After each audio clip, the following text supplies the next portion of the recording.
Bersama Ruben Amorim, bukannya makin melesat, setan merah justru malah makin terpeleset. Di sisi lain, manajemen pun enggak tinggal diam. Mereka sedang menyusun strategi untuk bangkit di paruh kedua musim 2024-2025. Salah satu langkahnya adalah merombak komposisi tim. Langkah ini cukup masuk akal karena mayoritas pemain saat ini adalah peninggalan Erik ten Hag. Jadi tidak banyak pemain yang bisa langsung cocok dengan sistemnya Ruben Amorim. Lantas, siapa pemain yang harus dipertahankan, dijual, dan dibeli oleh United?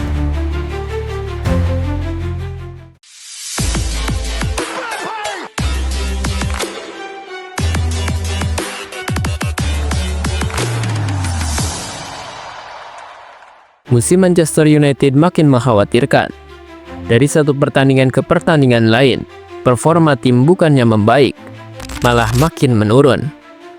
Belum ada peningkatan signifikan sejak kedatangan Ruben Amorim. Dari 11 laga yang dipimpin pelatih 39 tahun itu, United hanya meraih 4 kemenangan. Yang lebih miris lagi, kemenangan tersebut didapat saat melawan tim-tim kecil seperti Bodo Glimt, Everton, Victoria Pleasant, dan Manchester City.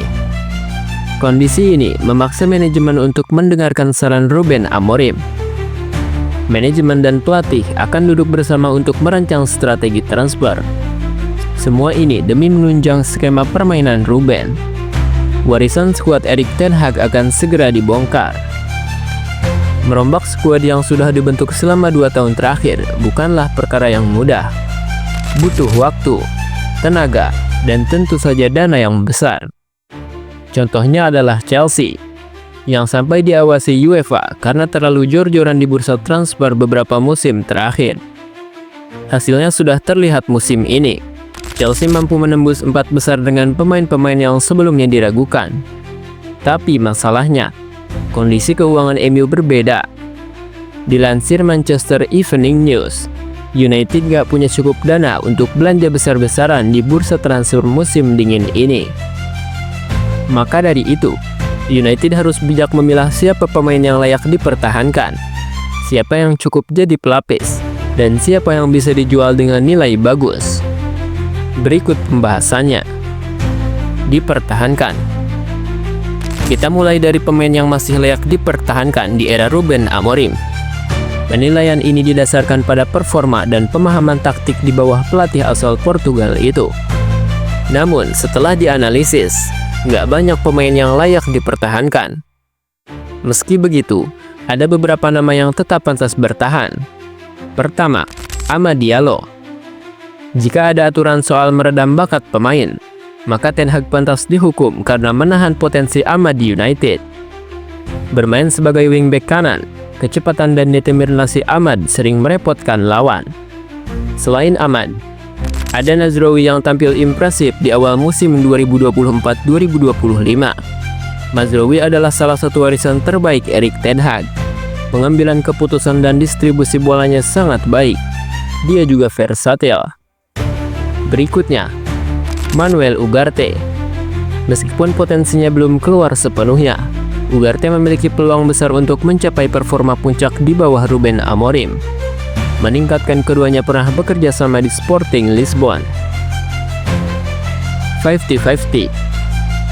Kategori ini berisi pemain yang layak dijual, tetapi jika tidak laku atau tidak ada tawaran yang sesuai, mereka masih cukup bagus untuk menjaga kedalaman skuad.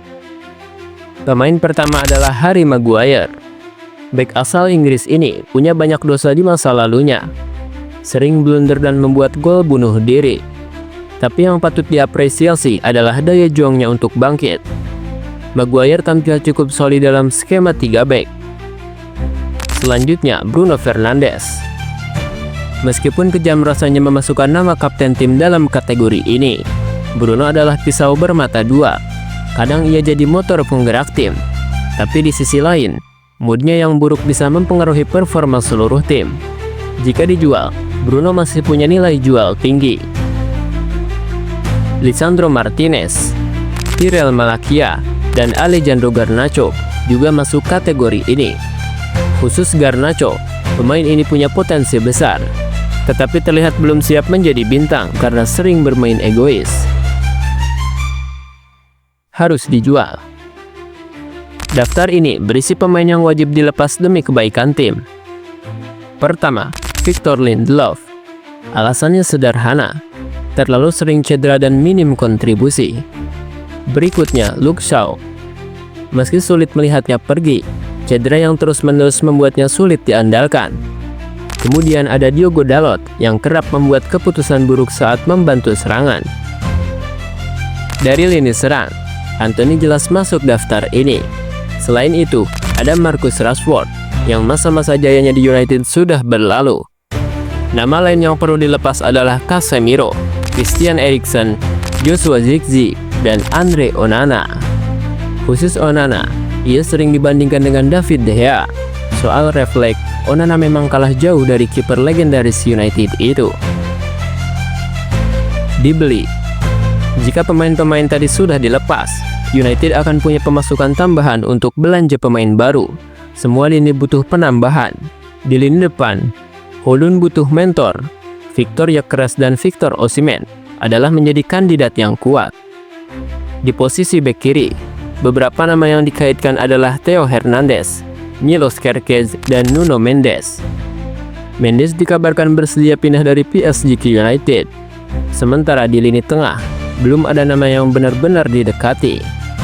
Kita tunggu saja apakah Ineos akan bergerak cepat untuk merevitalisasi skuad atau tidak.